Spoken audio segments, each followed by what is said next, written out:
നമുക്കറിയാം, ഇന്ന് ജൂലൈ മാസം 31-ാം തീയതിയാണ്.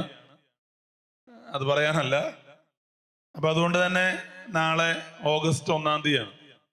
എന്താണ് ഓഗസ്റ്റ് മാസത്തിന്റെ പ്രത്യേകത? പരിശുദ്ധ അമ്മയുടെ സ്വർഗാരോപണ തിരുനാളിന് ഒരുക്കമായിട്ടുള്ള 15 നോയമ്പ് നാളെ ആരംഭിക്കുകയാണ്. ഒരു സാഹചര്യത്തിലാണ് നമ്മളിവിടെ ഇരിക്കുന്നത്.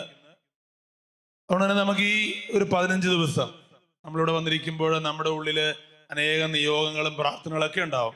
നിങ്ങളുടെ മുന്നിൽ ക്ലാസ് എടുക്കുന്ന എൻ്റെ മുന്നിൽ എനിക്കും ഉണ്ട് ചില പ്രാർത്ഥനകളും നിയോഗങ്ങളും ഒക്കെ. ഈ ഒരു 15 ദിവസം പരിശുദ്ധ അമ്മയോടൊപ്പം പരിശുദ്ധാത്മാവ് നിറയപ്പെടാൻ വേണ്ടി ആഗ്രഹിച്ചുകൊണ്ട് പ്രാർത്ഥിക്കാനുള്ള ഒരു നല്ല തീരുമാനം നമുക്ക് എടുക്കാം. ഈശോയെ സ്നേഹിക്കുന്നവർക്ക് ഈശോ നൽകുന്ന ഏറ്റവും പ്രധാനപ്പെട്ട 2 സമ്മാനങ്ങളിൽ ഒന്നാണ് പരിശുദ്ധാത്മാവ്, 2 പരിശുദ്ധ അമ്മയാണ്. ഈശോയെ സ്നേഹിക്കുന്നവർക്ക് ഈശോ നൽകുന്ന പ്രധാനപ്പെട്ട 2 സമ്മാനങ്ങളിൽ പ്രധാനപ്പെട്ട 1 പരിശുദ്ധാത്മാവാണ്, 2 പരിശുദ്ധ അമ്മയാണ്. നമുക്കറിയാം, പരിശുദ്ധ അമ്മയെ ദൂതൻ മംഗളവാർത്ത അറിയിക്കുന്ന ഒരു ഭാഗം ബൈബിളിലുണ്ട്. പരിശുദ്ധ അമ്മ ചോദിക്കുന്ന ഒരു ചോദ്യമുണ്ട്, ഇതെങ്ങനെ സംഭവിക്കും? ഞാൻ പുരുഷനെ അറിയുന്നില്ലല്ലോ എന്ന് പരിശുദ്ധ അമ്മയോട് ദൂതൻ പറഞ്ഞു, പരിശുദ്ധാത്മാവ് നിന്റെ മേൽ വരും, അത്യുന്നതന്റെ ശക്തി നിന്റെ മേൽ ആവസിക്കും, ആകയാൽ ജനിക്കാൻ പോകുന്ന ശിശു പരിശുദ്ധൻ ദൈവപുത്രൻ എന്ന് വിളിക്കപ്പെടും. ഇതാ നിന്റെ ചാർച്ചക്കാരി വൃദ്ധയായ എലിസബത്തും ഒരു ശിശുവിന് ജന്മം കൊടുത്തിരിക്കുന്നു. വന്തി എന്ന് പറഞ്ഞിരുന്ന അവൾക്ക് ഇത് 6-ാം മാസമാണ്. എന്നിട്ടൊരു കാര്യം പറഞ്ഞു. എന്ത് പറഞ്ഞു? ദൈവത്തിനൊന്നും അസാധ്യമല്ല. ലൂക്ക 18:27 മനുഷ്യർക്ക് അസാധ്യമായത് ദൈവത്തിന്. ജെറമിയ 32:27 ഞാൻ സകല മർത്യരുടെയും ദൈവമായ കർത്താവാകുന്നു, എനിക്ക് അസാധ്യമായി എന്തെങ്കിലും ഉണ്ടോ?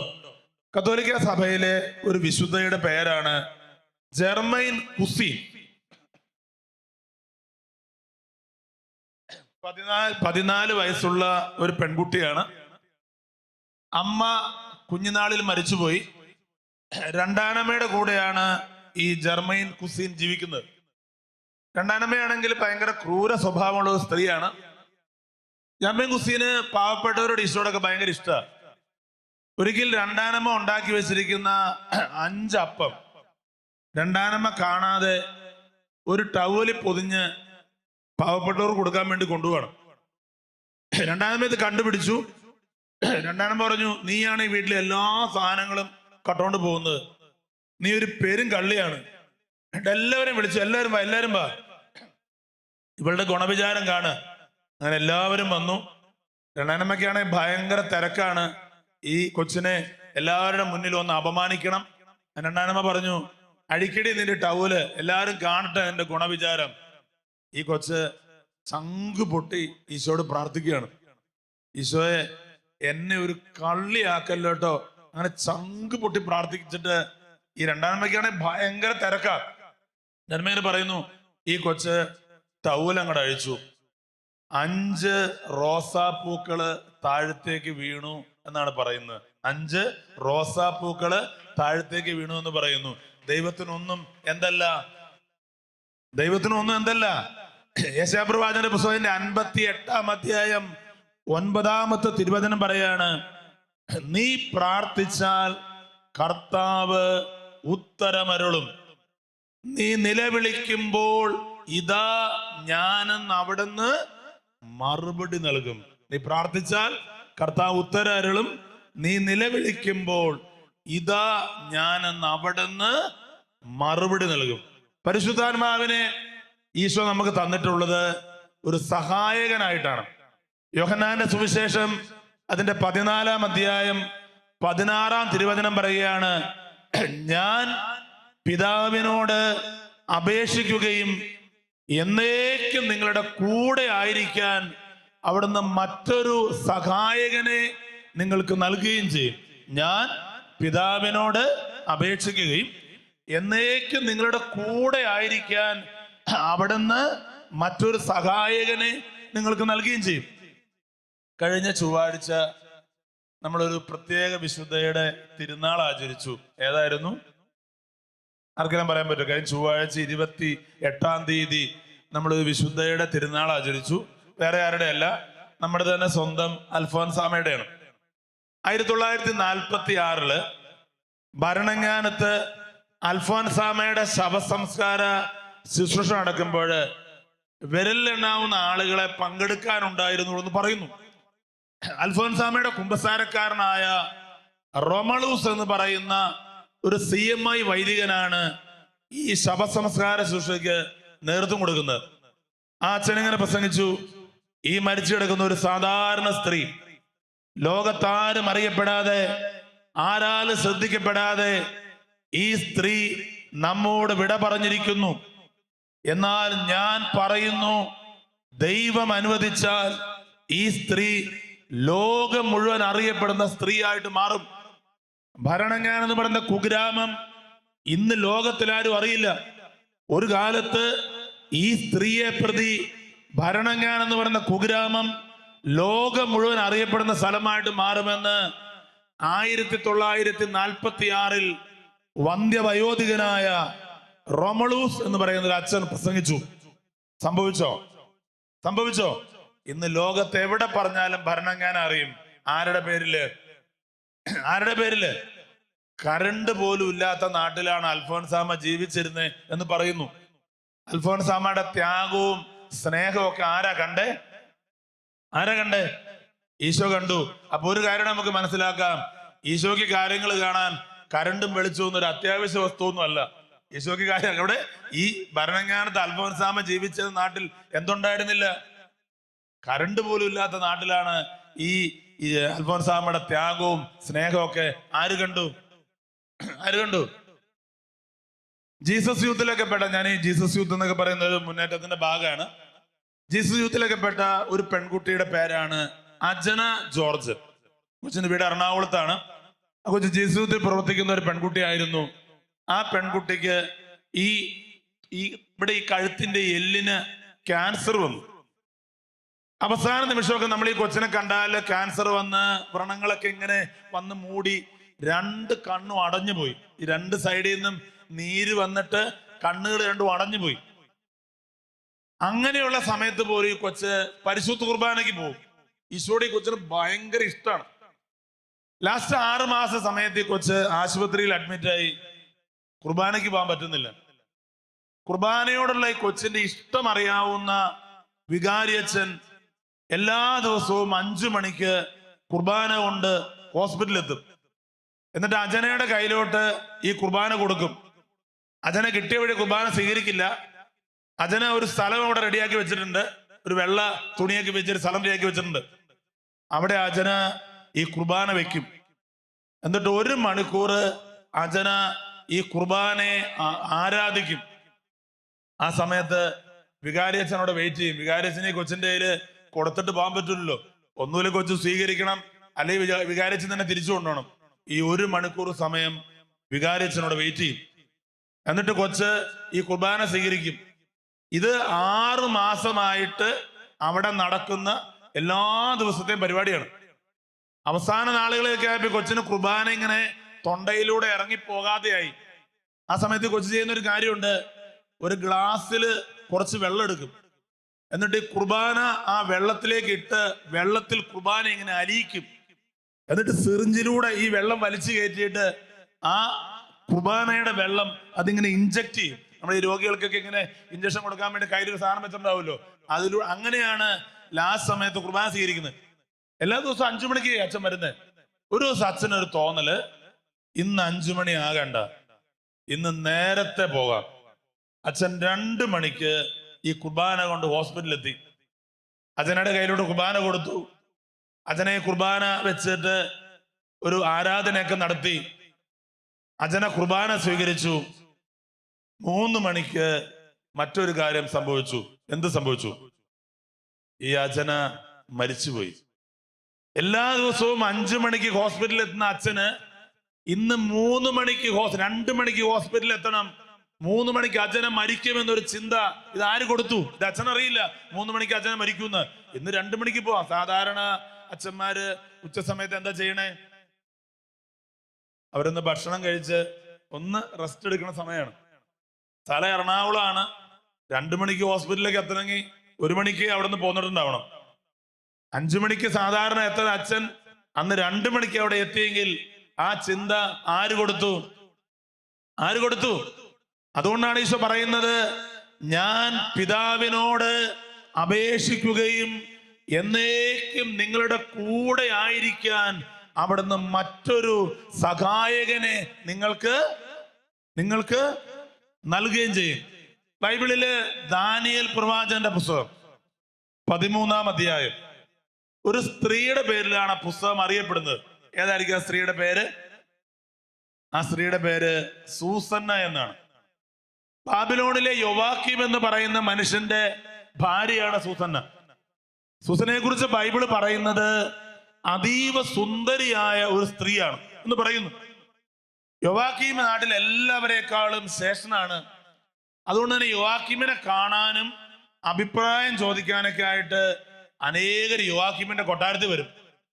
ഒരു ദിവസം ഈ അടുത്ത നാളിൽ ആ നാട്ടിൽ ന്യായാധിപന്മാരായി തിരഞ്ഞെടുക്കപ്പെട്ട 2 ചെറുപ്പക്കാര് യോവാക്കീമിന്റെ കൊട്ടാരത്തിൽ വന്നു.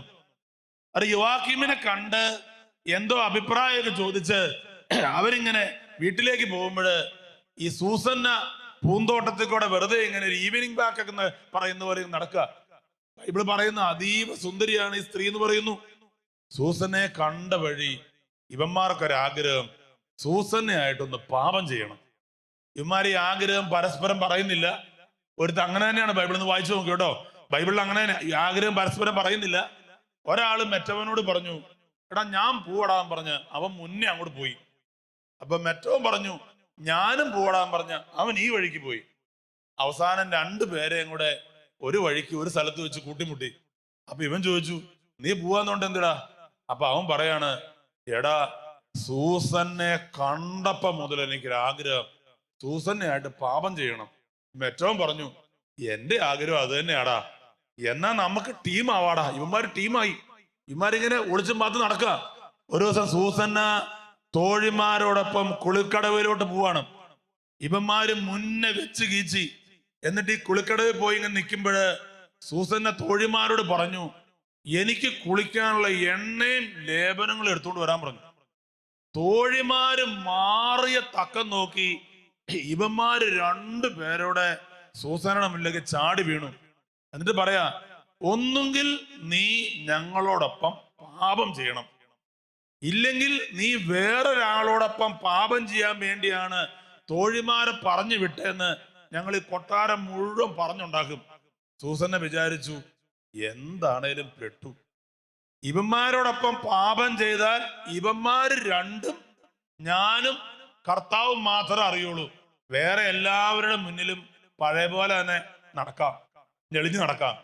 ഇവന്മാരോടൊപ്പം പാപം ചെയ്തില്ലെങ്കിലോ? ഇവന്മാർക്കറിയാം, എനിക്കറിയാം, കർത്താവിനറിയാം. പക്ഷെ കൊട്ടാരം മുഴുവൻ ഇവന്മാരെന്നെ നാറ്റിക്കും. ഏതാ മെച്ചം? 4 പേരെ അറിയണതാണോ അതോ കൊട്ടാരം മുഴുവൻ നാറ്റിക്കണതാണോ? ഏതാ മെച്ചം? സൂസന്ന പരിശുദ്ധാത്മാവ് നിറഞ്ഞൊരു പെൺകുട്ടിയാണ്. സൂസന്ന ഇങ്ങനെ വിചാരിച്ചു, ഈ ലോകത്തിലുള്ള എല്ലാ മനുഷ്യരും ഞാൻ നല്ലതാന്ന് പറഞ്ഞിട്ടും എന്റെ ദൈവം ചീത്തയാന്ന് പറഞ്ഞാൽ ഞാൻ ആരാ? ഞാൻ ചീത്തയാണ്. എന്നാൽ ലോകത്തിൽ എല്ലാവരും ചീത്തയാന്ന് പറഞ്ഞാലും എന്റെ ദൈവം നല്ലതാന്ന് പറഞ്ഞാൽ ഞാൻ ആരാ? ഞാൻ നല്ലത്. എനിക്ക് ദൈവം പറഞ്ഞ കാര്യം. മനുഷ്യർ പലതും പറയും, മാറ്റി മാറ്റി പറയും. സൂസന്ന നിന്നിട്ട് ഒരൊറ്റ കരച്ചില്. എല്ലാവരും കൂടെ ഓടി വന്നു. അപ്പൊ ഇവന്മാരുടെ ആഗ്രഹം നടക്കില്ലല്ലോ. ഇവന്മാര് പറയാണ്, ഇവിടെ വേറൊരു ചെറുപ്പക്കാരനോടൊപ്പം പാപം ചെയ്യാൻ വേണ്ടിയാണ് സൂസന്ന തോഴിമാരെ പറഞ്ഞു വിട്ടത്. എല്ലാരും ചോദിച്ചു, അയ്യോ ഇങ്ങനത്തെ ഒരു പെൺകുട്ടിയാണ് സൂസന്ന? പാപം ചെയ്ത ആളുകള് മരണശിക്ഷയ്ക്ക് വിധിക്കപ്പെടുന്നുള്ള കാലം. എല്ലാവരും ഒരുമിച്ച് കൂടി സൂസന്നെ നടുവിൽ നിർത്തി ഇവന്മാര് ഈ ആരോപണം വീണ്ടും വീണ്ടും ഉന്നയിക്കുകയാണ്. വീണ്ടും വീണ്ടും പറയാണ്. സൂസന്ന സ്വർഗത്തിലേക്ക് കണ്ണുകൾ ഉയർത്തിയിട്ട് പറഞ്ഞു, കർത്താവേ അങ്ങേക്കറിയാട്ടോ നിങ്ങൾക്കറിയാട്ടോ, കർത്താവിന്റെ കണ്ണുകളെ കുറിച്ച് ബൈബിള് പറയുന്നത് ഒരു സൂര്യനേക്കാൾ 10,000 മടങ്ങ് പ്രകാശമുള്ള കണ്ണാണെന്നാണ് ബൈബിൾ പറയുന്നത്. അങ്ങനെ കർത്താവ് സ്വർഗത്തിൽ നിന്ന് ഭൂമിയിലേക്ക് നോക്കുമ്പോൾ പാപം ചെയ്തില്ല എന്നൊരൊറ്റ കാരണത്താല് ഒരു പെൺകുട്ടിയെ മരണശിക്ഷയ്ക്ക് വിധിക്കപ്പെടാൻ പോവാ. കർത്താവിന്റെ സ്വസ്ഥമായിട്ട് ഇരിക്കാൻ പറ്റുമോ? കർത്താവ് നോക്കി, എന്റെ ആത്മാവിനെ വിടാൻ അവിടെ ഇപ്പൊ ആരാ ഉള്ളേ? അങ്ങനെ നോക്കുമ്പോൾ ദാനിയേൽ എന്ന് പറയുന്ന ഒരു ചെറുപ്പക്കാരൻ, അവൻ ഈ ആളുകൾ കൂടുന്നിടത്ത് എന്താ വിശേഷം എന്ന് അറിയാൻ വേണ്ടി വന്നതാ. ഈ പരിശുദ്ധാത്മാവ് വരണമെങ്കിൽ ലേശ മര്യാദ മാത്രം മതി. ആ കൂട്ടത്തിൽ അത്യാവശ്യം മര്യാദയുള്ള ഒരേ ആളേ ഉള്ളൂ ഈ ദാനിയേല്. പരിശുദ്ധാത്മാവ് ദാനിയേലിലേക്ക് ഒരു ഒറ്റ കയറ്റം. പരിശുദ്ധാത്മാവ് എന്നൊരു ഗുണമുണ്ട്, ആരും മുഖത്ത് നോക്കി കാര്യം പറയും. ദാനിയേല് പറയാണ്, അതെ, വിചാരണ നടത്താതെ ഒരു പെൺകുട്ടിയെ കൊലക്ക് കൊടുക്കുന്നത് ശരിയല്ല. അപ്പൊ എല്ലാവരോടും പറയാ, എന്നാ പിന്നെ നീ അങ്ങ് വിചാരണ നടത്തിക്കൊള്ളാൻ പറഞ്ഞു. ദാനിയേലി 2 ചെറുപ്പക്കാരെയും 2 മൂലയ്ക്ക് മാറ്റി നിർത്തി. ഒരുത്തനോട് ചോദിച്ചു, എടാ, സൂസനെ മറ്റേ ചെറുപ്പക്കാരനായിട്ട് പാപം ചെയ്യണം നീ കണ്ടതാണോ? ഞാൻ കണ്ടതാ. എടോ ചെറ കണ്ടേ? അവൻ പറയാ, കരയാമ്പു മരത്തിന്റെ ചുവട്ടില് 2 പേരുടെ പാപം ചെയ്യണം ഞാൻ കണ്ടതാ. ദാനിയേൽ പറഞ്ഞു, ഇപ്പൊ ശരിയാക്കി തരാം. മറ്റവനോട് ചോദിച്ചു, ഇവൻ പറഞ്ഞത് അവൻ കേട്ടില്ല. അവനോട് ചോദിച്ചു, നീ എവിടെ കണ്ടേ? അവൻ പറയാ, കരുവേല മരത്തിന്റെ ചുവട്ടില് 2 പേരുടെ പാപം ചെയ്യണം ഞാൻ കണ്ടതാ. ഒരുത്തൻ പറഞ്ഞ മരം ഏതാ? കരയാമ്പു. ഒരുത്തൻ പറഞ്ഞ മരം. ഒരു പെൺകുട്ടിക്ക് ഒരേ സമയത്ത് ഒരാളോടൊപ്പം 2 മരത്തിന്റെ വെട്ടിപ്പാൻ പറ്റുമോ? ഇത് കെട്ടിപ്പിടിച്ച് കളിക്കുക. ആളുകൾക്ക് കാര്യം മനസ്സിലായി. സൂസന്നയ്ക്ക് പറഞ്ഞ ശിക്ഷ ഇവന്മാർക്ക്. സക്കറിയ പ്രവാചകന്റെ പുസ്തകം അതിന്റെ 9-ാം അധ്യായം 8-ാം തിരുവചനം പറയുകയാണ്, ആരും കയറിയിറങ്ങി നടക്കാതിരിക്കേണ്ടതിനായി ഞാൻ എൻ്റെ ഭവനത്തിന് ചുറ്റും പാളയമടിച്ച് കാവലേർപ്പെടുത്തും. ഒരു മർദ്ദകനും ഇനി അവരെ കീഴ്പ്പെടുത്തുകയില്ല. കേൾക്കുന്ന എൻ്റെ പ്രിയപ്പെട്ടവരെ, ദൈവത്തിനും ദൈവിക കാര്യങ്ങൾക്കും പ്രാധാന്യം കൊടുക്കുന്ന ഒരു വ്യക്തിയാണ് നിങ്ങളെങ്കിൽ, നിങ്ങൾക്കും നിങ്ങളുടെ കുടുംബത്തിനും നിങ്ങളുടെ മക്കൾക്കും നിങ്ങളുടെ വരുമാന മാർഗത്തിന്റെയും മേൽ എപ്പോഴും ദൈവത്തിന്റെ എന്തുണ്ടാകും? ഒരു കണ്ണുണ്ടാകും.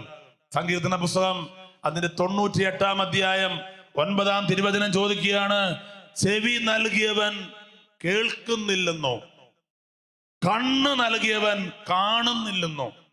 ചെവി തന്ന ദൈവത്തിന് കേൾവില്ലായ്കയുണ്ടോ? 94:8 ചെവി തന്നവൻ കേൾക്കുന്നില്ലെന്നോ, കണ്ണ് തന്ന ദൈവത്തിന് നിങ്ങളുടെ എല്ലാ പ്രശ്നങ്ങളും കാണാൻ കാഴ്ചയുണ്ട്. ചെവി തന്ന ദൈവത്തിന് നിങ്ങളുടെ എല്ലാ പ്രാർത്ഥനയും കേൾക്കാൻ എന്തുണ്ട്? കേൾവിയുണ്ട്. യോഹന്നാന്റെ സുവിശേഷം അതിന്റെ 14-ാം അധ്യായം 26-ാം തിരുവചനം ഇങ്ങനെ പറയാണ്, എന്റെ നാമത്തിൽ പിതാവ് അയക്കുന്ന സഹായകനായ പരിശുദ്ധാത്മാവ് എല്ലാ കാര്യങ്ങളും നിങ്ങളെ പഠിപ്പിക്കുകയും ഞാൻ നിങ്ങളോട് പറഞ്ഞിട്ടുള്ളതെല്ലാം നിങ്ങളെ അനുസ്മരിപ്പിക്കുകയും ചെയ്യും. എന്റെ നാമത്തിൽ പിതാവ് അയക്കുന്ന സഹായകനായ പരിശുദ്ധാത്മാവ് എല്ലാ കാര്യങ്ങളും നിങ്ങളെ പഠിപ്പിക്കുകയും ഞാൻ നിങ്ങളോട് പറഞ്ഞിട്ടുള്ളതെല്ലാം നിങ്ങളെ അനുസ്മരിപ്പിക്കുകയും ചെയ്യും. എൻ്റെ ഇടവക പ്രാർത്ഥനാ ഗ്രൂപ്പില് വർഷങ്ങൾക്ക് മുമ്പ് ഒരാൺകുട്ടി എൻ്റെ ഇടവക പ്രാർത്ഥനാ ഗ്രൂപ്പിൽ വന്നു. അവനെ ആത്മീയമായിട്ട് സഹായിക്കുന്ന ചേട്ടനായിട്ട് അവൻ എന്നെ തെരഞ്ഞെടുത്തു. അവനിങ്ങനെ ഒരു 1-2 മാസം കൂടുമ്പോഴൊക്കെ ഞങ്ങൾ ഇരുന്ന് കുറെ നേരം വർത്താനമൊക്കെ പറയും. അവന്റെ ഒരു പ്രധാന പ്രശ്നം ഇതായിരുന്നു, അവന് +2 കഴിഞ്ഞിട്ട് പഠിത്തം നിർത്തേണ്ടി വന്നു. കാരണം അപ്പച്ചന് ഹാർട്ടിന് പ്രോബ്ലമാണ്. ഇവന് ജോലിക്ക് പോകാൻ പറ്റുന്നില്ല. ഇവൻ ജോലിക്ക് പോകാൻ നിർബന്ധിക്കപ്പെട്ടു. അങ്ങനെ 18 വയസ്സിൽ ജോലിക്കായി ഇറങ്ങി. ആദ്യകാലത്തൊക്കെ ഒരു 3000 രൂപ ശമ്പളം ഉണ്ടായിരുന്നു. 500 ഇവൻ എടുക്കും, ബാക്കി 2500 രൂപ വീട്ടിൽ കൊണ്ട് കൊടുക്കും. ആ 2500 രൂപ കൊണ്ട് 5000 രൂപയുടെ കാര്യങ്ങൾ ചെയ്യുന്ന ഒരു വിശുദ്ധനായ മനുഷ്യൻ. എനിക്ക് വീട്ടുകാരൊക്കെ ആയിട്ട് നല്ല പരിചയമാണ്. ഇവർക്കൊരു പെങ്ങളുണ്ട്. ആ പെങ്ങളുടെ കല്യാണം ഉറപ്പിച്ചു. കൊടുക്കാൻ പൈസയില്ല. ഈ വീട് സഹകരണ ബാങ്കിൽ ലോൺ വെച്ച് വായ്പ എടുത്ത് ഈ പെങ്ങളുടെ കല്യാണം നടത്തി. 1 വർഷം കഴിഞ്ഞു, അപ്പച്ചൻ അറ്റാക്ക് വന്ന് മരിച്ചുപോയി. കടം വീട്ടാൻ യാതൊരു മാർഗവും ഇല്ലാതെ ഈ വീട് വിറ്റ് ഇവര് ബാങ്കിൽ പൈസ അടച്ചു. ഒരു 10 വർഷത്തോളം ഒരു വാടക വീട്ടിൽ ഇവൻ താമസിക്കുകയാണ്. എൻ്റെ അടുത്ത് പലപ്പോഴും വന്നിട്ട് ഇവൻ എൻ്റെ അടുത്ത് കരയും, ചേട്ടാ എൻ്റെ ഭാവി എന്താ? ഒരു 5 സെന്റ് സ്ഥലം മേടിച്ച് കേരളത്തിൽ ഒരു വീട് പണിയാൻ എനിക്ക് പറ്റുമോ? എൻ്റെ ഒരു കല്യാണമൊക്കെ ചേട്ടാ നടക്കണമെങ്കിൽ പ്രധാനപ്പെട്ട അടിസ്ഥാനപരമായ യോഗ്യത സ്വന്തമായിട്ടൊരു വീടുണ്ടാകുക എന്നുള്ളതാണ്. എനിക്കിനി ഒരു വീട് വെച്ച് ഒരു കല്യാണമൊക്കെ കഴിക്കാൻ പറ്റുമോ എന്ന് ചോദിച്ച് അവൻ എൻ്റെ മുന്നിൽ പല പ്രാവശ്യവും കരഞ്ഞിട്ടുണ്ട്. ഒരിക്കൽ പോലും ഞാൻ അവനോട് പറഞ്ഞിട്ടില്ല, എടാ നിനക്ക് ഒരു കാലത്ത് 1800 സ്ക്വയർ ഫീറ്റ് വീട് നിനക്ക് സ്വന്തമായിട്ടുണ്ടാവൂടാ. ഞാൻ പറഞ്ഞിട്ടില്ല. അങ്ങനെ പറഞ്ഞാൽ കിലുക്കം സിനിമയിൽ ലോട്ടറി അടിച്ചു നോക്കുമ്പോൾ ഇന്നസെന്റ് ചിരിക്കണമല്ലോ, അവൻ ചിരിക്കും. ഒരു സാധ്യതയില്ല. രണ്ടാമത് നിനക്ക് 1 ലക്ഷം രൂപയുടെ മുകളിൽ ശമ്പളവും 5 കുട്ടികളും സുന്ദരിയായൊരു ഭാര്യ ഉണ്ടാവുന്നൊന്നും ഞാൻ അവനോട് പറഞ്ഞിട്ടില്ല. ഇന്ന് അവന്റെ സ്വന്തം വീട് 1800 സ്ക്വയർ ഫീറ്റ് വീടിന്റെ ഉടമയാണ് അവൻ. അവന്റെ ഭാര്യയും അവനും കൂടെ പോണ കണ്ട ആളിൽ ചോദിക്കും, നിന്റെ ഭാര്യ തന്നെയാണെന്ന് ചോദിക്കും. അവൻ ലേശം കറുത്തിട്ടാണ്, ഭാര്യ നല്ല വെളുത്തിട്ടാണ്. ഈ അടുത്ത ദിവസം അവൻ എന്നെ വിളിച്ചിരുന്നു. അവൻ മസ്കറ്റ് ജോലിയാണ്. അവിടെ നിന്ന് വിളിച്ചു, ചേട്ടാ ഭാര്യ 5ാമത് ഗർഭിണിയാണ്. അതൊന്നും അല്ല സംഭവം. അവൻ 18 വയസ്സ് മുതൽ ഒരു ദിവസം പോലും ജീസസ് യൂത്തിൽ ഉണ്ടായിരുന്ന സമയത്ത് അവൻ കുർബാന മുടക്കിയിട്ടില്ല. മസ്കറ്റിൽ ജോലിക്ക് പോയി. മസ്കറ്റിലൊക്കെ ഒരു ദിവസം കുർബാനയ്ക്ക് വരുന്നത്, ഒരു കുർബാനയ്ക്ക് 4000 5000 ആളുകളൊക്കെ വരുന്നേ. ഒരച്ഛന് മാത്രമാണ് പള്ളിയിൽ വിസ കൊടുക്കൂ. മസ്കറ്റ് പള്ളി 2-3 അച്ഛന്മാരുണ്ട്. ഈ 3 അച്ഛന്മാർ കുർബാനയ്ക്ക് കൊടുത്താലും കുർബാനയ്ക്ക് കൊടുത്ത് തീരില്ല. നല്ല ചില അൽമായര്, എല്ലാ ദിവസവും കുർബാനയ്ക്ക് വരുന്നവര്, അത്യാവശ്യം പ്രാർത്ഥിക്കുന്നവര്, അവരുടെ ജോലി സ്ഥലത്തും അവർ താമസിക്കുന്ന വീടിന്റെ പരിസരത്തൊക്കെ അവരെ കുറിച്ചൊന്ന് അന്വേഷിച്ച് വലിയ കുഴപ്പമില്ല എന്നറിഞ്ഞാൽ കുർബാന വിതരണം ചെയ്യുന്ന അൽമായരായിട്ട് തിരഞ്ഞെടുക്കും. ഒരു വെള്ള ഷർട്ടൊക്കെ ഇട്ട്, ഒരു വെള്ള ഉടുപ്പൊക്കെ ഇട്ട്, അങ്ങനെ മസ്കറ്റ് പള്ളിയില് കുർബാന വിതരണം ചെയ്യുന്ന ഒരാളായിട്ട് ഈശോ ഇവനെ തെരഞ്ഞെടുത്തു. അവനോട് പറയാ, ചേട്ടാ ഈശോനെ എടുത്ത് മറ്റുള്ളവരുടെ കയ്യിലേക്ക് കൊടുക്കുമ്പോൾ അതൊരു സന്തോഷ. ഈ അടുത്ത ദിവസം എനിക്ക് ഈ പറഞ്ഞ സ്ഥലത്ത് പോകാൻ അവസരം കിട്ടി. ഞാൻ അവന്റെ കയ്യിൽ നിന്ന് കുർബാന സ്വീകരിച്ചു. കാരണം അതൊരു ആഗ്രഹം. ഞാൻ അവിടെ ഒരു ഗ്രൂപ്പിൽ ഇത് പങ്കുവെച്ചപ്പോൾ അവര് പറയാ, എന്നോ ഒന്ന് പറയണ്ടേ, ഒരു ഫോട്ടോയൊക്കെ എടുത്തു തരില്ലേ? ഞാൻ അവന്റെ കയ്യിൽ നിന്ന് കഴിഞ്ഞ മെയ് മാസത്തില് ഞാൻ ഈ മസ്കറ്റിൽ പോയിട്ട്, കാരണം എനിക്ക് ഇനി മസ്കറ്റിൽ പോകാൻ പറ്റുമെന്ന് എനിക്കറിയില്ല. കേരളത്തിൽ അവന് കുർബാനയ്ക്ക് കൊടുക്കാൻ ആരും അവസരം കൊടുക്കില്ല.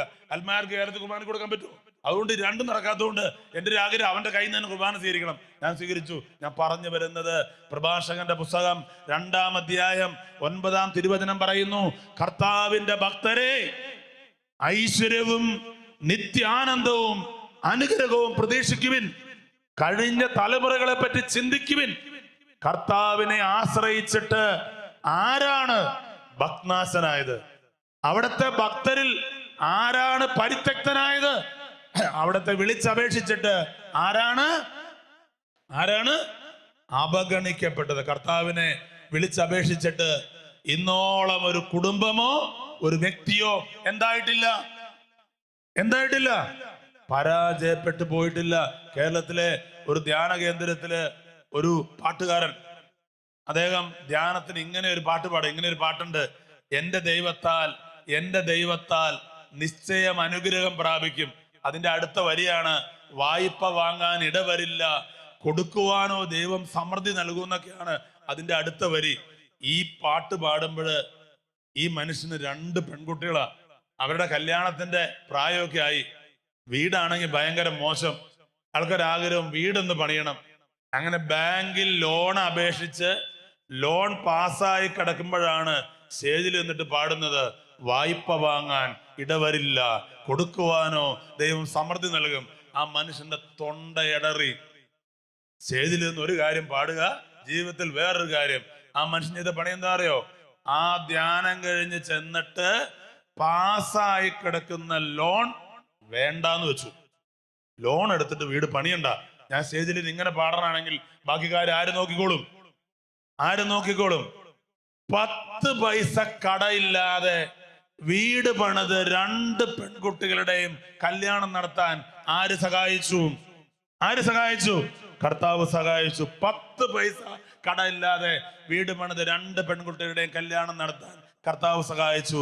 നിയമാവർത്തന പുസ്തകം അതിന്റെ 4-ാം അധ്യായം 7-ാം തിരുവചനം പറയുകയാണ്, നാം വിളിച്ചപേക്ഷിക്കുമ്പോഴൊക്കെ ദൈവമായ കർത്താവ് നമുക്ക് സമീപസ്ഥനായിരിക്കുന്ന പോലെ ദൈവം ഇത്ര അടുത്തുള്ള മറ്റേത് ശ്രേഷ്ഠ ജനതയാണുള്ളത്. നാം വിളിച്ചപേക്ഷിക്കുമ്പോഴൊക്കെ ദൈവമായ കർത്താവ് നമുക്ക് സമീപസ്ഥനായിരിക്കുന്ന പോലെ ദൈവം ഇത്ര അടുത്തുള്ള മറ്റേത് ശ്രേഷ്ഠ ജനതയാണുള്ളത്. പിന്നെ ഞാൻ ഒന്നുകൂടി പറയാണ്, യോഹന്നാൻ 14:26, എന്റെ നാമത്തിൽ പിതാവ് അയക്കുന്ന സഹായകനായ പരിശുദ്ധാത്മാവ് എല്ലാ കാര്യങ്ങളും നിങ്ങളെ പഠിപ്പിക്കുകയും ഞാൻ നിങ്ങളോട് പറഞ്ഞിട്ടുള്ളതെല്ലാം നിങ്ങളെ അനുസ്മരിപ്പിക്കുകയും ചെയ്യും. പ്രിയപ്പെട്ടവരെ, മിനിഞ്ഞാന്നത്തെ പത്രത്തില് ഒരു വാർത്ത വന്നു. വാർത്ത ഇതായിരുന്നു, ഒരു സ്കൂളിൽ പഠിപ്പിച്ചുകൊണ്ടിരിക്കുന്ന 3 ടീച്ചർമാർക്ക് അപമാനം ഉണ്ടാകാൻ വേണ്ടി ഉണ്ടാകാന്ന് തോന്നുന്നു. 3 ടീച്ചർമാരെ MDMA മയക്കുമരുന്ന് വിതരണം ചെയ്തു എന്ന കാരണത്തിൽ പിടിക്കപ്പെട്ടു എന്ന് പറഞ്ഞ് കേരളത്തിലെ എല്ലാ പത്രങ്ങളിലും ഈ ടീച്ചർമാരുടെ ഫോട്ടോ ഉണ്ടായിരുന്നു. കണ്ടാരെങ്കിലും ഉണ്ടെന്ന് കൈപ്പൊക്കാവോ? ദേവാനുഗ്രഹം കൊണ്ട്. ടീച്ചർമാര് MDMA മയക്കുമരുന്ന് വിറ്റ് അവരെ പോലീസ് പിടിച്ചു എന്ന് പറഞ്ഞിട്ട് ഞാൻ ഈ കഴിഞ്ഞ ദിവസവും കൂടെ ഒരു സ്കൂളിൽ പ്രോഗ്രാമിന് പോയി ടീച്ചേഴ്സിനെ കൊണ്ട് കുട്ടികളുടെ തലയിൽ കൈവച്ച് പ്രാർത്ഥിപ്പിച്ച ഒരാളാ. എന്തോരം നമ്മളെയൊക്കെ എത്രയോ ടീച്ചർമാര് പഠിപ്പിച്ചിട്ടുണ്ട്. ടീച്ചർമാർക്ക് പോലും അപമാനം ഉണ്ടാകാൻ വേണ്ടിയിട്ടുള്ള 2 ടീച്ചർമാര്. അടുത്ത ദിവസം വേറൊരു കാര്യം ഞാൻ വായിച്ചു. കഴിഞ്ഞ വർഷം മിസ് കേരള മത്സരത്തിൽ റണ്ണറപ്പായ ഒരു പെൺകുട്ടി, 23 വയസ്സ് പ്രായമുള്ളൂ, സുന്ദരിയായ ഒരു പെൺകുട്ടിയെ 17 കോടി രൂപയുടെ കഞ്ചാവുമായിട്ട് പോലീസ് പിടിച്ചൊരു പെൺകുട്ടി, 23 വയസ്സുള്ളൂ, 17 കോടി രൂപയുടെ കഞ്ചാവുമായിട്ട് പിടിക്കപ്പെട്ടു. വീണ്ടും ഞാൻ മറ്റൊരു വാർത്ത ദിവസങ്ങൾ വായിച്ചു. വീട്ടുകാരുടെ മനസ്സില് മംഗലാപുരത്ത് ഏവിഗേഷൻ എന്ന് പറയുന്ന ഒരു കോഴ്സിന് പഠിക്കുന്ന ഒരു പെൺകുട്ടി, വീട്ടുകാർ കൊണ്ട് ചേർത്ത് മാസം ഫീസ് അയച്ചു കൊടുക്കുന്ന ആ കുട്ടിയെ കണ്ണൂരിൽ നിന്ന് ഒരാളോടൊപ്പം MDMA മയക്കുമരുന്നായിട്ട് പിടിക്കപ്പെടുകയാണ്. പ്രിയപ്പെട്ടവരെ, ഇതിങ്ങനെ നിന്ന് പറഞ്ഞാൽ ഞാൻ എല്ലാ വാർത്തയും വായിക്കുന്ന ഒരാളാ. കുറെ വാർത്തയുണ്ട്, ഞാൻ നിർത്താണ്. ഈ ദിവസങ്ങളിൽ നമ്മളെയൊക്കെ ഞെട്ടിപ്പിക്കുന്ന അനേകം വാർത്തകൾ നമ്മൾ കേട്ടുകൊണ്ടിരിക്കുകയാണ്. നമ്മൾ പത്രം വായിക്കുന്ന മനുഷ്യർക്ക് അറിയാം, ഞെട്ടിപ്പിക്കുന്ന അനേകം വാർത്തകൾ നമ്മൾ കേട്ടുകൊണ്ടിരിക്കുകയാണ്. ഇനി ഞാൻ എറണാകുളം ലിസി ഹോസ്പിറ്റലിൽ വെച്ചൊരു സ്ത്രീ എന്നോട് പറഞ്ഞു, ആങ്ങളയ്ക്ക് ക്യാൻസറാണ്. പ്രാർത്ഥിച്ച് ഉള്ള വിശ്വാസമൊക്കെ പോയി. ഈ സ്ത്രീ എന്നോട് പറയാം. അപ്പൊ ഞാൻ എൻ്റെ മനസ്സിൽ പെട്ടെന്നൊരു ചിന്ത വന്നു, ഇനിയിപ്പൊ വിശ്വാസം പോയി വേറെ എവിടെ പോയി പ്രാർത്ഥിച്ചാലാണ് ഇനി വേറൊരു അനുഗ്രഹം കിട്ടാനുണ്ടോ? വേറെ എവിടെ പോയി പ്രാർത്ഥിച്ചാലാ? അതുകൊണ്ടാണ് ലൂക്കായുടെ സുവിശേഷം 9-ാം അധ്യായം അതിന്റെ 62-ാം തിരുവചനം പറയാണ്, കലപ്പയിൽ കൈവച്ചിട്ട് പിന്തിരിഞ്ഞു നോക്കുന്നവൻ എന്തിന് യോഗ്യനല്ല? ദൈവരാജ്യത്തിന് യോഗ്യനല്ല. എന്താണേലും നമ്മൾ വെച്ചു, എന്താണേലും നമ്മൾ കൈവച്ചു. ഇനി ഈശോയോട് പ്രാർത്ഥിച്ചിട്ട് ഒന്നും കിട്ടിയില്ലെന്ന് കരുതി വേറൊരു സ്ഥലത്ത് പോയി പ്രാർത്ഥിച്ച് എന്തെങ്കിലും കിട്ടാനുണ്ടോ? അതുകൊണ്ടാണ് ഹെബ്രായരുടെ പുസ്തകം അതിന്റെ 10-ാം അധ്യായം 38-ാം തിരുവചനം പറയാണ്, എന്റെ നീതിമാൻ വിശ്വാസം മൂലം ജീവിക്കും. അവൻ പിന്മാറുന്നെങ്കിൽ എന്റെ ആത്മാവ് അവനിൽ പ്രസാദിക്കുകയില്ല. പിന്മാറി നശിപ്പിക്കപ്പെടുന്നവരുടെ കൂട്ടത്തിലല്ല, വിശ്വസിച്ച് ആത്മരക്ഷ പ്രാപിക്കുന്നവരുടെ കൂട്ടത്തിലാണ് നാം. നമ്മൾ ആരാണ്? പിന്മാറി നശിപ്പിക്കപ്പെടുന്നവരല്ല. ചങ്ങനാശ്ശേരി അതിരൂപതയുടെ ഒരു വൈദികന്റെ പേരായിരുന്നു ബെനഡിക്റ്റ് ഓണംകുളം. ചങ്ങനാശ്ശേരി അതിരൂപത അതിർത്തിയില് മറിയക്കുട്ടി എന്ന് പറയുന്ന ഒരു സ്ത്രീ കൊല്ലപ്പെട്ടു. അത് ഈ അച്ഛനാണ് ഈ സ്ത്രീയെ കൊന്നതെന്ന് സാഹചര്യ തെളിവുകളുടെ അടിസ്ഥാനത്തിൽ അച്ഛനെ പോലീസ് അറസ്റ്റ് ചെയ്തു. 1966 കൊല്ലം സെഷൻസ് കോടതി അച്ഛനെ തൂക്കിക്കൊല്ലാൻ വിധിച്ചു. 1967 വേണ്ടത്ര തെളിവുകളില്ല എന്ന് പറഞ്ഞുകൊണ്ട് ഹൈക്കോടതി അച്ഛനെ വെറുതെ വിട്ടു. ചങ്ങനാശ്ശേരി അതിരൂപതയുടെ മുതൂർക്കര എന്ന് പറയുന്ന സ്ഥലത്ത് പ്രീസ്റ്റ് ഹോമില് ഈ അച്ഛൻ കുർബാന പോലും ചെല്ലാൻ അധികാരമില്ലാതെ 4 ചുമരുകൾക്കുള്ളിൽ ജീവിതം ഒതുങ്ങിപ്പോയി അങ്ങനെ കഴിയുകയാണ്. സംഭവിച്ചത് 1997 സ്വന്തം മാതാപിതാക്കൾ പോലും വിചാരിച്ചിരുന്നു ഈ അച്ഛനാണ് ഈ സ്ത്രീയെ കൊന്നത്. എന്നാൽ ഈ സ്ത്രീയെ കൊന്നത് അച്ഛനായിരുന്നില്ല. ഈ സ്ത്രീയെ കൊന്നത് അവിടെയുള്ള മറ്റൊരു വീട്ടുകാരായിരുന്നു. ആ വീട്ടുകാർക്ക് വെച്ചടി മോളിലേക്ക് പോകേണ്ടതിന് പകരം വെച്ചടി താഴേക്ക് ആ വീടുകളിൽ ആ വീടില് ഒന്നിനു പുറകെ തകർച്ചകൾ വന്നിട്ട് അതിന്റെ കാരണം അന്വേഷിക്കാൻ വേണ്ടി ആ വീട്ടിലെ മുതിർന്ന സ്ത്രീ ഡിവൈൻ ധ്യാന കേന്ദ്രത്തിൽ ധ്യാനത്തിന് വന്നപ്പോൾ ഒരു കൗൺസിലർ പ്രാർത്ഥിച്ചിട്ട് പറയാണ്, നിങ്ങളുടെ കുടുംബത്തിന്റെ മേൽ ഒരച്ഛന്റെ കണ്ണുനീര് കാണുന്നു. ആ സ്ത്രീ ലോകത്തോട് വിളിച്ചു പറഞ്ഞു, മറിയക്കുട്ടിയെ കൊന്നത് ബെനഡിക്റ്റ് അച്ഛനല്ല, ഞങ്ങളുടെ വീട്ടുകാരാണ്. ഇത് പറയുന്ന സമയത്ത് അച്ഛൻ വേറെ ഒന്നും പറഞ്ഞില്ല. ഇതറിയാൻ എന്റെ മാതാപിതാക്കൾ ഇല്ലാണ്ട് പോയല്ലോ. സ്വന്തം മാതാപിതാക്കൾ പോലും എന്റെ മകനാണ് ആ സ്ത്രീയെ കൊന്നതെന്ന് വിശ്വസിച്ച് മരിച്ചു. ഈ അച്ഛൻ പറയാ, ഇതറിയാൻ എന്റെ മാതാപിതാക്കൾ ഇല്ലല്ലോ. 1 വർഷം കഴിഞ്ഞു. ഇത് വിളിച്ചു പറയുന്ന 2000 വിളിച്ചു പറയുന്നത്. 33 വർഷങ്ങൾക്ക് ശേഷം, ഈ 33 വർഷം ഒരാളോട് പോലും ഈ സത്യം ഒന്ന് പറയാനോ, പറഞ്ഞാൽ ഒരു മനുഷ്യൻ പോലും വിശ്വസിക്കാതെ ഈ അച്ഛന് റൂമിന്റെ ഉള്ളിൽ പ്രാർത്ഥിച്ച് കാത്തിരുന്നു. 33 വർഷങ്ങൾക്ക് ശേഷം ഈ സത്യം ആ വീട്ടുകാരെ ലോകത്തോട് വിളിച്ചു പറയാണ്, ഈ മറിയക്കുട്ടിയെ കൊന്നത് ആരല്ല, ബെനഡിക്റ്റ് അച്ഛനല്ല. ഇത് കേട്ട് 2000 2001 അച്ഛൻ മരിച്ചുപോയി. നദിരമ്പുഴ പള്ളിയുടെ സൈഡില് അച്ഛന്മാരുടെ കബറിടമുണ്ട്. അവിടെ ഈ ബെനഡിക്റ്റ് അച്ഛന്റെ കബറിടമുണ്ട്. 100 കണക്കിന് ആളുകള് ഈ അച്ഛന്റെ കബറിടത്തിൽ പോയി പ്രാർത്ഥിക്കുന്നു. 1 വർഷം മുമ്പാണ് അച്ഛൻ മരിച്ചു പോയെങ്കിൽ ആരെങ്കിലും പോവോ?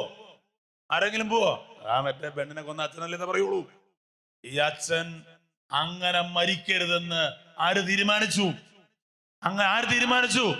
ഒരു കൊലപാതകയായി എന്റെ മകൻ മരിക്കരുതെന്ന് ആരാ തീരുമാനിച്ചേ? ഈശോ തീരുമാനിച്ചു. അതാരെതിർത്താലും ഈശോ തീരുമാനിച്ച ഒരു കാര്യം നടത്താനുള്ള കഴിവ് ആർക്കുണ്ട്? സുഭാഷിതങ്ങളുടെ പുസ്തകത്തിന്റെ 16-ാം അധ്യായം 1-ാം തിരുവചനം പറയാണ്, മനുഷ്യൻ പദ്ധതികൾ വിഭാവനം ചെയ്യുന്നു, അന്തിമമായ തീരുമാനം ആരുടെയാ? കർത്താവിൻ്റെതത്രേ. മനുഷ്യൻ പദ്ധതികൾ വിഭാവനം ചെയ്യുന്നു, അന്തിമമായ തീരുമാനം എന്നെ കേൾക്കുന്നുണ്ട് പ്രിയപ്പെട്ടവരെ. ഒരുപക്ഷെ ഇന്നിവിടെ ഇരിക്കുമ്പോൾ നമ്മൾ ചില കാര്യങ്ങൾക്ക് വേണ്ടി വർഷങ്ങളായിട്ട് പ്രാർത്ഥിക്കുന്നുണ്ടാകാം, ചില കാര്യങ്ങൾക്ക് വേണ്ടി മാസങ്ങളായിട്ട് പ്രാർത്ഥിക്കുന്നുണ്ടാകാം. ഒരു പ്രത്യേക രീതിയിലാണ് നമ്മുടെ ലോകം പോകുന്നത്. ഈ അടുത്ത നാളില് എൻ്റെ കൂടെ 10-ാം ക്ലാസ്സിൽ പഠിച്ച, എനിക്ക് ഏകദേശം 55 വയസ്സുണ്ട്, എൻ്റെ കൂടെ 10-ാം ക്ലാസ്സിൽ പഠിച്ചു എന്ന് പറഞ്ഞാൽ 10-35 വർഷം മുമ്പ് കഴിഞ്ഞൊരു കാര്യമാണ്. എൻ്റെ ഒരു കൂടെ പഠിച്ച ഒരു കൂട്ടുകാരൻ എന്നെ കാണാൻ വേണ്ടി തൃശ്ശൂര്, എൻ്റെ വീട് ആമ്പല്ലൂരാണ്, അവിടെ എന്നെ കാണാൻ വേണ്ടി വന്നേക്കാണ്. എന്നിട്ട് ഇവൻ എന്നോട് പറഞ്ഞൊരു കാര്യമുണ്ട്, ജിജോ, ജീവിക്കാൻ ഒരു മാർഗവും ഇല്ല, നീ ധ്യാനവും പ്രസംഗവുമായിട്ട് നടക്കുന്നതുകൊണ്ട് നിനക്ക് ഈ ഹോസ്പിറ്റലൊക്കെ ആയിട്ട് ബന്ധമുണ്ടെങ്കിൽ എൻ്റെ ഒരു കിഡ്നി വിറ്റ് തരാമോന്ന് ഇതിനു വേണ്ടി വന്നേക്കാ.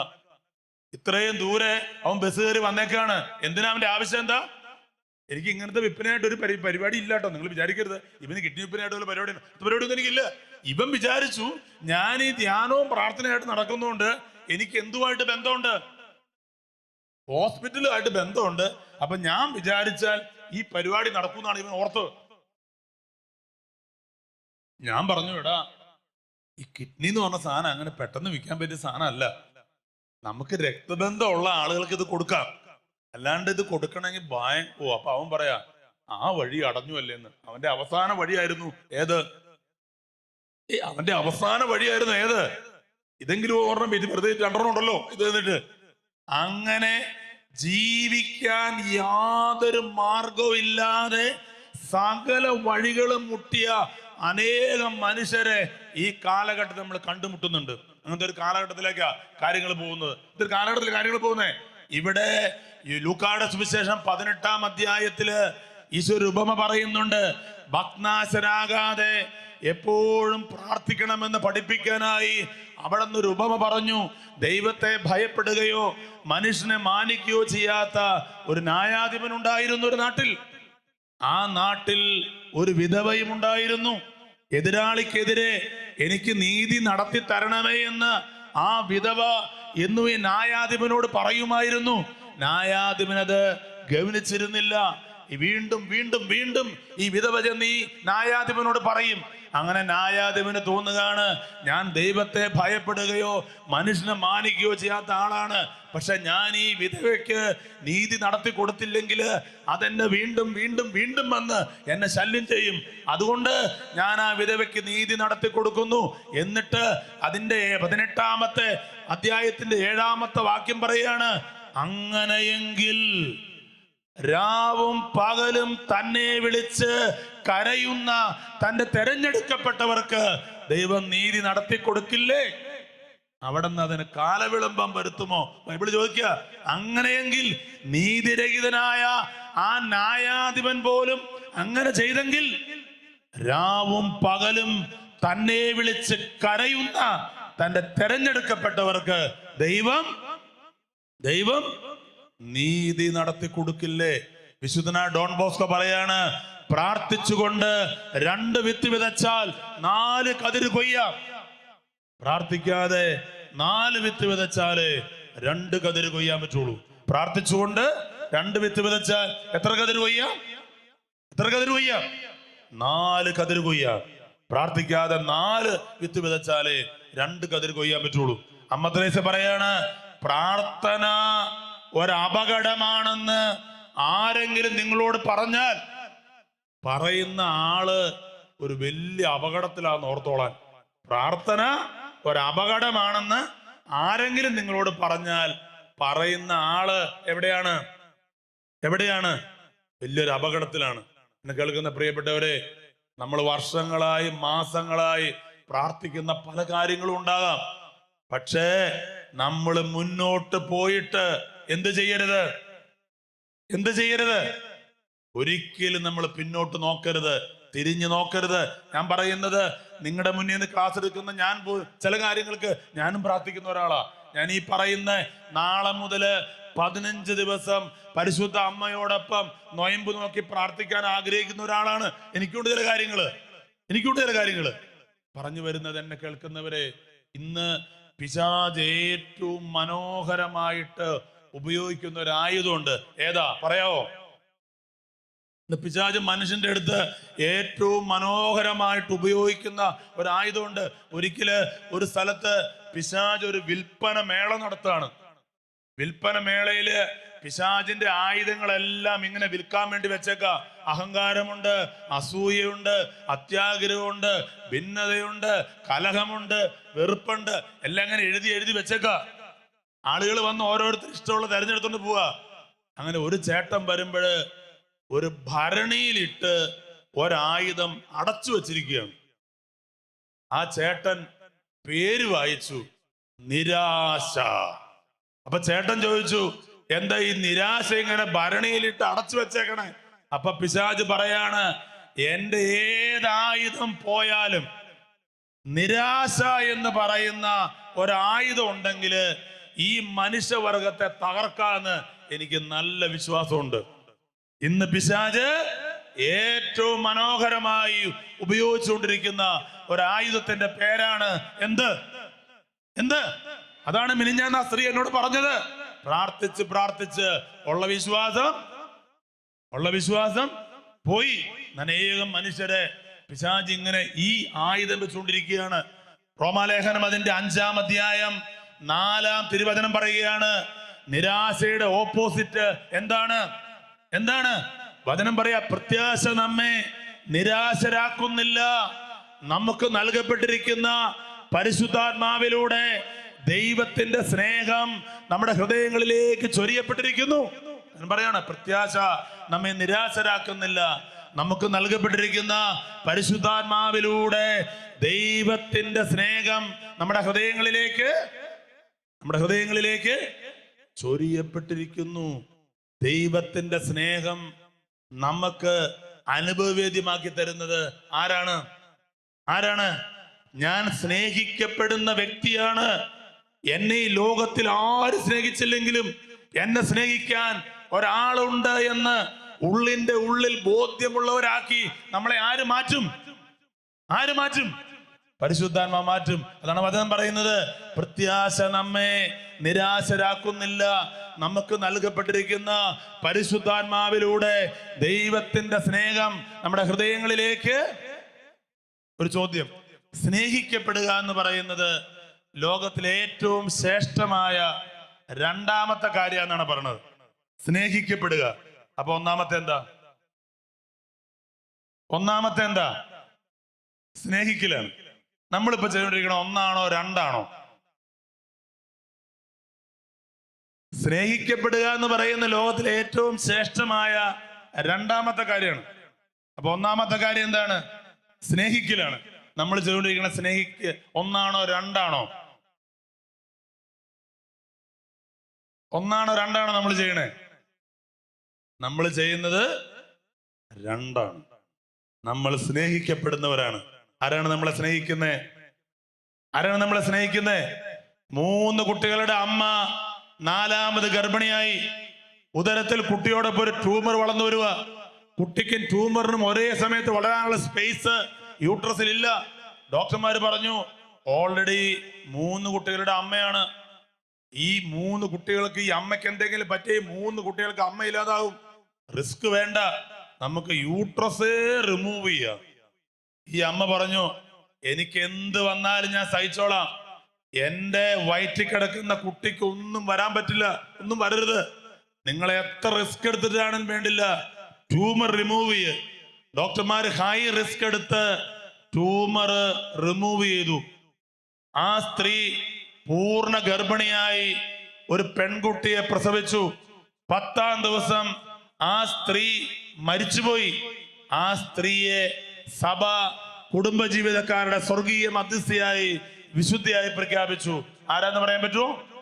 വിശുദ്ധ ജിയന്നെ വിശുദ്ധിയെ പ്രഖ്യാപിക്കുന്ന ചടങ്ങ് ജോൺ പോൾ പാപ്പയാണ് ചെയ്യുന്നത്. ജോൺ പോൾ പാപ്പയോട് അൾത്താരയില് ഒരു പെൺകുട്ടി ഇരിക്കുക.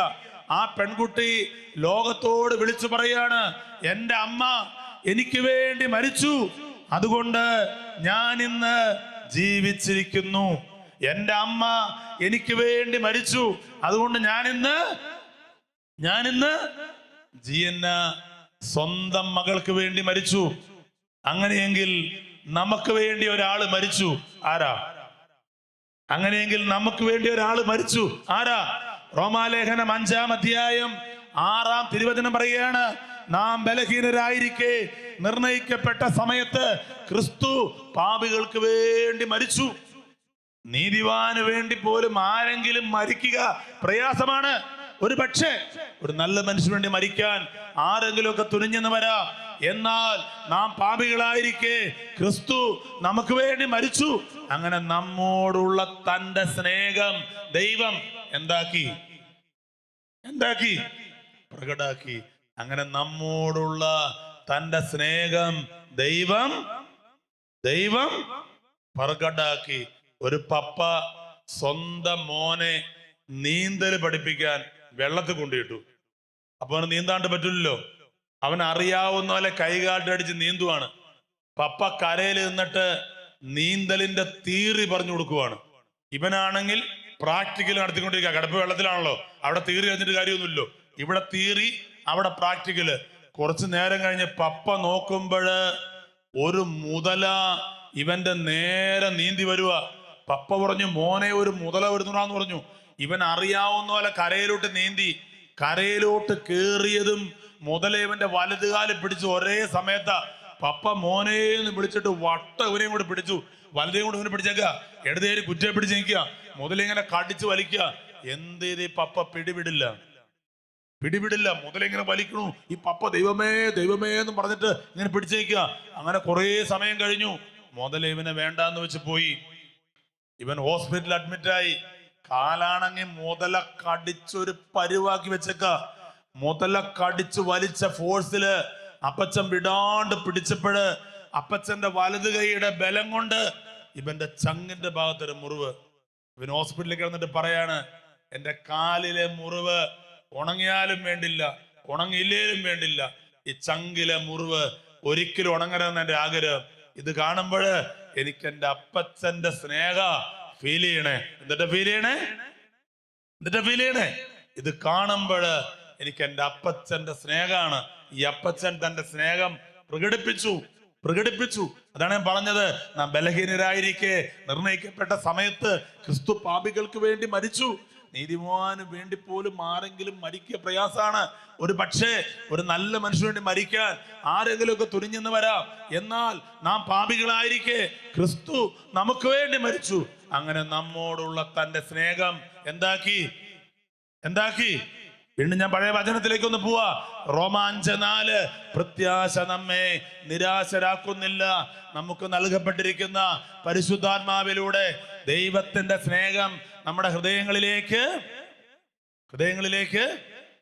റോമാലേഖനം 8-ാം അധ്യായം അതിന്റെ 26-ാം തിരുവചനം പറയുകയാണ്, നമ്മുടെ ബലഹീനതയിൽ ആത്മാവ് നമ്മെ സഹായിക്കും. വേണ്ട വിധം പ്രാർത്ഥിക്കേണ്ടത് എങ്ങനെയെന്ന് നമുക്ക് അറിഞ്ഞുകൂടാ. അവാച്യമായ നെടുവീർപ്പുകളാൽ ആത്മാവ് നമുക്ക് വേണ്ടി മാധ്യസ്ഥം വഹിക്കും. ഇന്ന് വർഷങ്ങളായി പ്രാർത്ഥിച്ച് അത് നടക്കാതെ നിരാശയിൽ പ്രാർത്ഥിക്കാൻ പറ്റുന്നില്ല. ചിലർക്ക് പള്ളിയിൽ പോകാൻ പറ്റുന്നില്ല. ഈ നിരാശയിലേക്ക് പല മനുഷ്യരും അടിമപ്പെട്ടു പോകുമ്പോൾ വചനം പറയാണ്, നമ്മുടെ ബലഹീനതയിൽ ആത്മാവ് നമ്മെ സഹായിക്കും. വേണ്ട വിധം പ്രാർത്ഥിക്കേണ്ടത് എങ്ങനെയെന്ന് നമുക്ക് അറിഞ്ഞുകൂടാ. അവാച്യമായ നെടുവീർപ്പുകളാൽ ആത്മാവ് നമുക്ക് വേണ്ടി മാധ്യസ്ഥം വഹിക്കും. ചില സമയത്തില് ചില നെടുവീർപ്പുകൾ പോലും അത് പ്രാർത്ഥനയാക്കി ദൈവസന്നിധിയിൽ എത്തിക്കാൻ ആർക്ക് കഴിവുണ്ട്? പരിശുദ്ധാത്മാവ്. ചില സമയത്ത് നമുക്ക് വാക്കുകളൊന്നും വരില്ല. പക്ഷെ ആ നെടുവീർപ്പും നമ്മുടെ ഉള്ളിലെ കണ്ണുനീരുകള് അത് പ്രാർത്ഥനയാക്കി മാറ്റാൻ ആർക്ക് പറ്റും? അത് ദൈവത്തിന്റെ പരിശുദ്ധാത്മാവിന് അത് പറ്റും. അതുകൊണ്ടാണ് 2 തിമോത്തിയോസ് 1-ാം അധ്യായം അതിന്റെ 6-ാം തിരുവചനം പറയാണ്, എന്റെ കൈവെപ്പിലൂടെ നിനക്ക് ലഭിച്ച ദൈവീക വരം നീ വീണ്ടും ഉജ്ജ്വലിപ്പിക്കണം. എന്നിട്ട് പറയാണ്, ഇത് ഭീരുത്വത്തിന്റെ ആത്മാവല്ല, സ്നേഹത്തിന്റെയും ശക്തിയുടെയും വേറെ ഒന്നിന്റെയും കൂടെ ആത്മാവാണ്. എന്താണ്? ആർക്കെങ്കിലും പറയോ? എന്റെ കൈവെപ്പിലൂടെ നിനക്ക് ലഭിച്ച ദൈവീക വരം നീ വീണ്ടും ഉജ്ജ്വലിപ്പിക്കണം. ഇത് ഭീരുത്വത്തിന്റെ ആത്മാവല്ല, സ്നേഹത്തിന്റെയും ശക്തിയുടെയും ആത്മനിയന്ത്രണത്തിന്റെ ആത്മാവാണ്. നമ്മുടെ ഉള്ളിൽ നിക്ഷേപിക്കപ്പെട്ടിട്ടുള്ള പരിശുദ്ധാത്മാവ് ഒരു നിമിഷം പോലും തളർന്നു പോകാതെ നോക്കേണ്ട ഉത്തരവാദിത്വം ആരുടെയാ?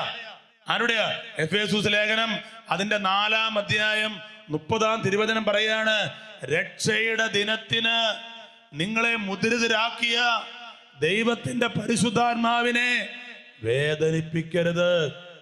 രക്ഷയുടെ ദിനത്തിന് നിങ്ങളെ മുദ്രിതരാക്കിയ ദൈവത്തിന്റെ പരിശുദ്ധാത്മാവിനെ എന്ത് ചെയ്യരുത്? വേദനിക്കരുത്. നമ്മുടെ ഉള്ളിൽ ഈ പരിശുദ്ധാത്മാവ് വേദനിക്കുകയാണോ അതോ സന്തോഷിക്കുവാണോ?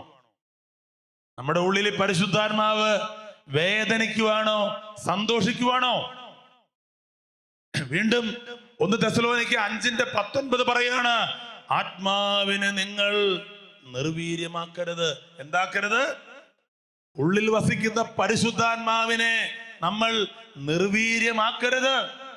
വീണ്ടും ജെറമ്യാ പ്രവാചകന്റെ പുസ്തകം 18-ാം അധ്യായം 7-ാം തിരുവചനം പറയുകയാണ്, നിങ്ങൾ അനുസരിക്കുന്നില്ലെങ്കിൽ നിങ്ങളുടെ അനുസരണക്കേട് നിമിത്തം രഹസ്യത്തിൽ എൻ്റെ ആത്മാവ് കരയും. നിങ്ങൾ അനുസരിക്കുന്നില്ലെങ്കിൽ നിങ്ങളുടെ അനുസരണക്കേട് നിമിത്തം രഹസ്യത്തിൽ എൻ്റെ ആത്മാവ് കരയും. അപ്പൊ നമ്മുടെ ഉള്ളില് ഈ പരിശുദ്ധാത്മാവ് ഒരിക്കലും കരയാൻ നമ്മളായിട്ട് അവസരം ഉണ്ടാക്കരുത്. നമ്മുടെ ഉള്ളിൽ ഒരിക്കലും പരിശുദ്ധാത്മാവ് നിർവീര്യമായി പോകാതിരിക്കാൻ, നമ്മുടെ ഉള്ളിൽ ഒരിക്കലും പരിശുദ്ധാത്മാവ് വേദനിക്കാതിരിക്കാൻ, നമ്മുടെ ഉള്ളിൽ ഒരിക്കലും പരിശുദ്ധാത്മാവ് കരയാതിരിക്കാൻ ആ ഉത്തരവാദിത്വം ആർക്കുണ്ട്?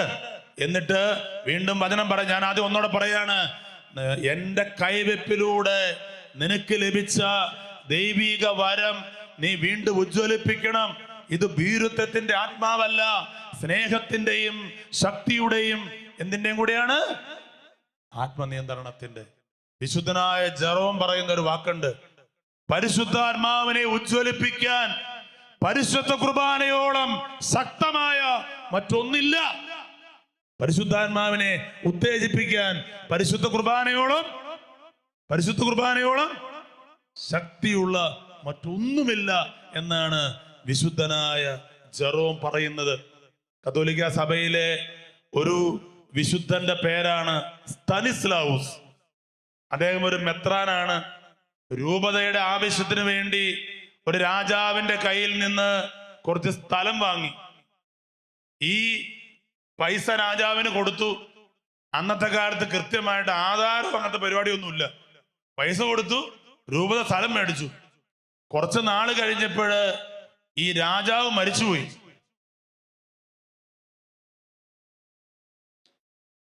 രാജാവിന്റെ മകൻ പുതിയ രാജാവായി. രാജാവിന്റെ മകൻ ഫയലുകളൊക്കെ എടുത്ത് നോക്കുമ്പോൾ സ്ഥലം പോയിട്ടുണ്ട്, പക്ഷെ കൃത്യമായ രേഖകൾ കാണുന്നില്ല.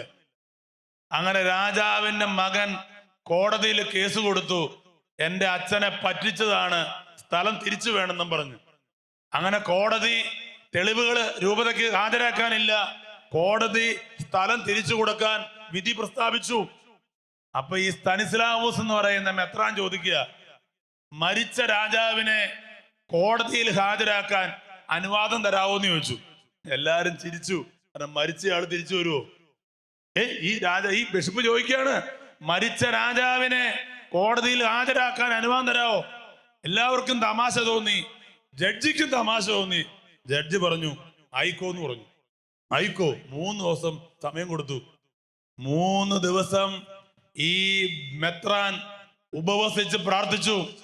3-ാം ദിവസം കുർബാന ചൊല്ലിയിട്ട് ഈ രാജാവിന്റെ കുഴിമാടത്തിൽ ചെന്നിട്ട് ഈ മെത്രാൻ പറയാണ്, എഴുന്നേറ്റ് വരാൻ പറഞ്ഞു.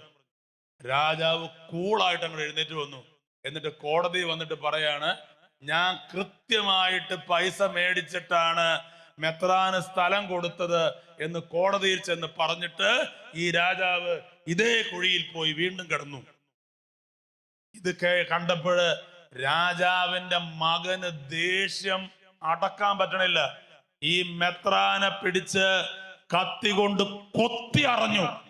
അനേകം കഷ്ണങ്ങളാക്കിയിട്ട് ഈ കഷ്ണങ്ങൾ പാടത്ത് വിതറി.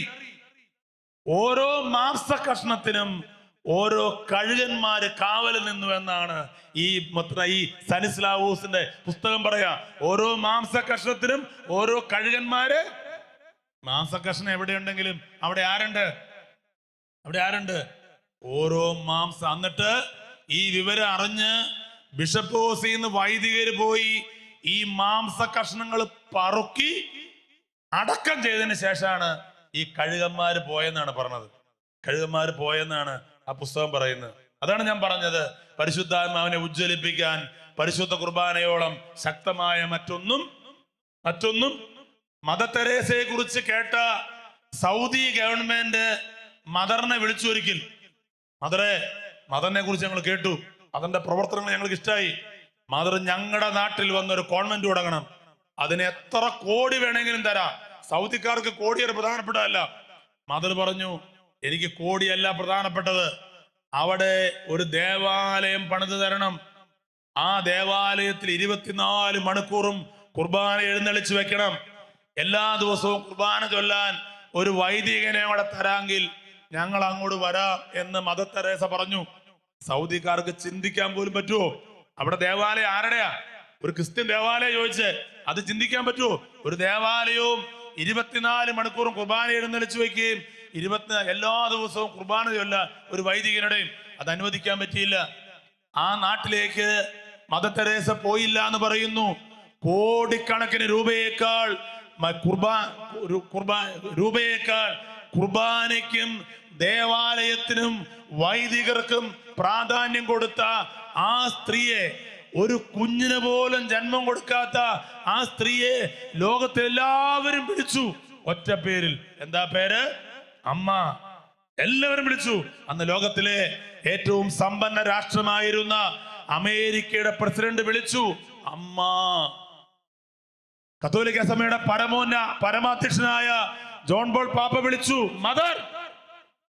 ഒരു കുഞ്ഞിന് പോലും ജന്മം കൊടുക്കാത്ത ആ സ്ത്രീയെ ലോകം മുഴുവൻ ഒറ്റ പേരിൽ വിളിച്ചു.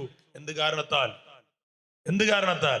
പരിശുദ്ധ കുർബാനയ്ക്കും പരിശുദ്ധാത്മാവിനൊക്കെ ഈ സിസ്റ്റർ കൊടുത്ത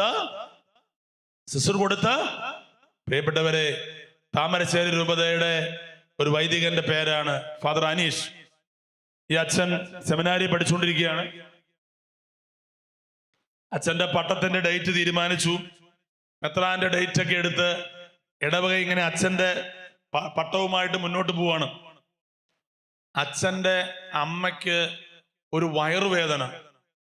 ഡോക്ടറെ കാണിച്ചു. പട്ടം ഒരു 3-4 ദിവസം ഉള്ളൂ.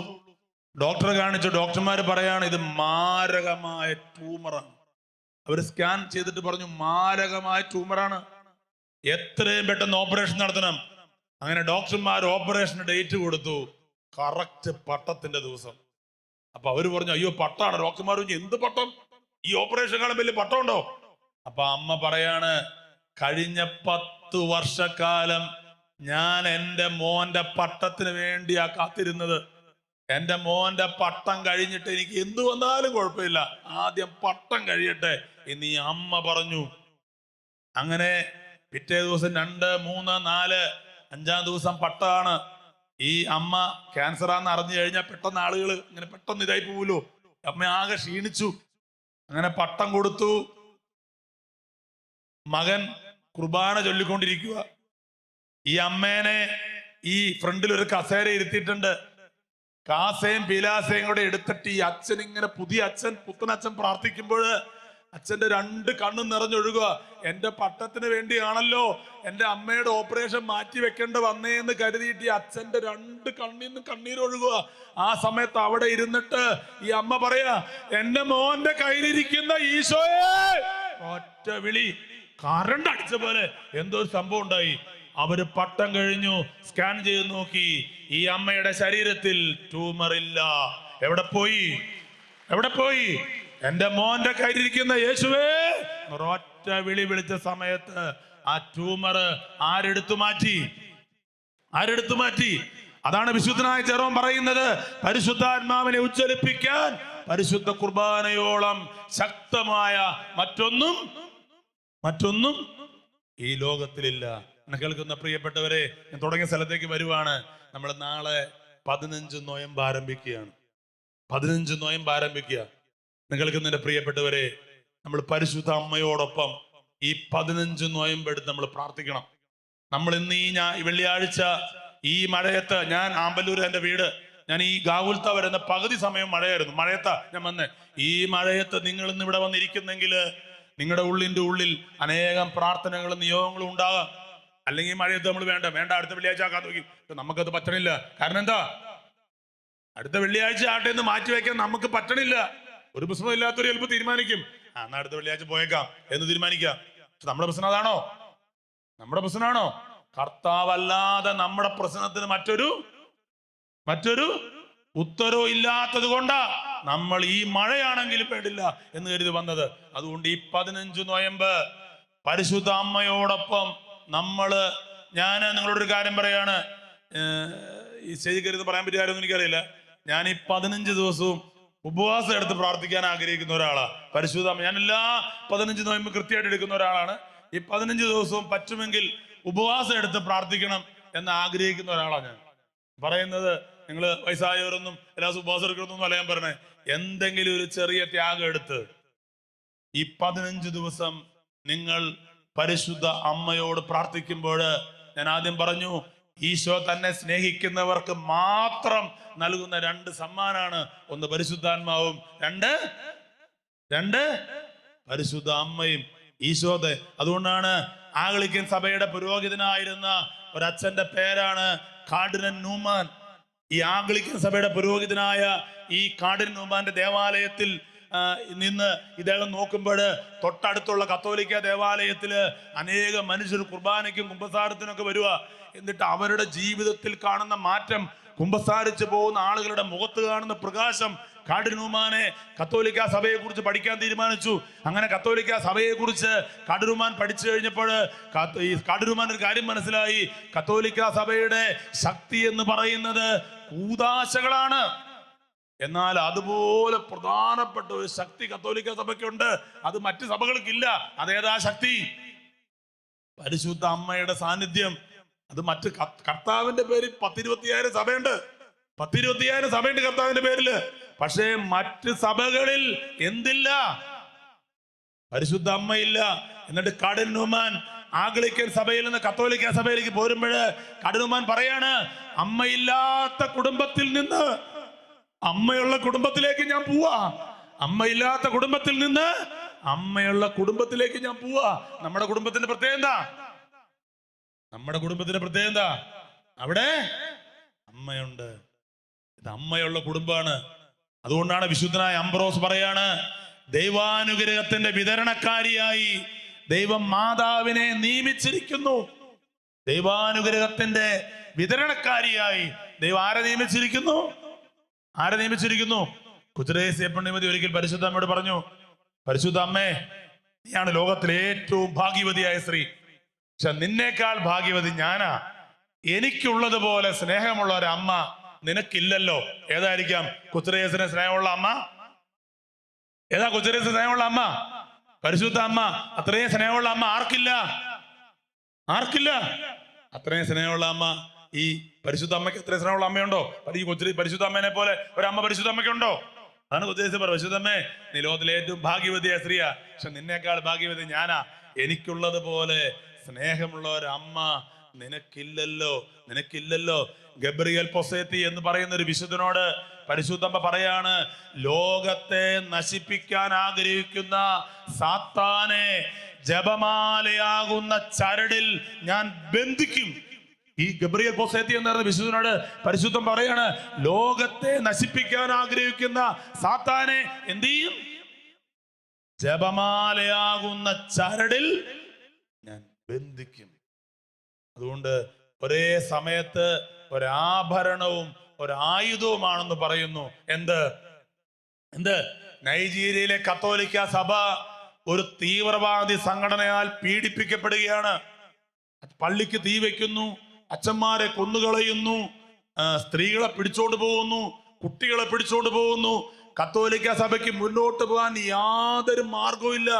ഒരു മെത്രാൻ കുർബാന എഴുന്നള്ളിച്ച് വെച്ചിട്ട് കുർബാനയുടെ മുന്നിൽ നിന്ന് മെത്രാൻ പൊട്ടിക്കരയാ. കാരണം സഭ ഇങ്ങനെ പീഡിപ്പിക്കപ്പെട്ടുകൊണ്ടിരിക്കുക. പെട്ടെന്ന് പരിശുദ്ധ കുർബാനയിൽ നിന്ന് ഒരു വാള് പുറത്തേക്ക് വന്നു. മെത്രാൻ ഈശോ തരുന്നതല്ലേ എന്ന് കരുതി 2 കൈ നീട്ടി ഈ വാള് മേടിച്ചു. വാള് മെത്രാന്റെ കയ്യിലേക്ക് വന്നതും വാള് ഒരു ജപമാലയായിട്ട് മാറി. എന്നിട്ട് ഈശോ പറഞ്ഞു, നിങ്ങൾ ജപമാല ചൊല്ലി പ്രാർത്ഥിക്കുക. ആ തീവ്രവാദി സംഘടന തകർന്ന് നാമാവശേഷമാവും. നൈജീരിയയിലെ കത്തോലിക്ക സഭ വിശ്വാസത്തോടെ ജപമാല ചൊല്ലി പ്രാർത്ഥിക്കാൻ ആരംഭിച്ചു.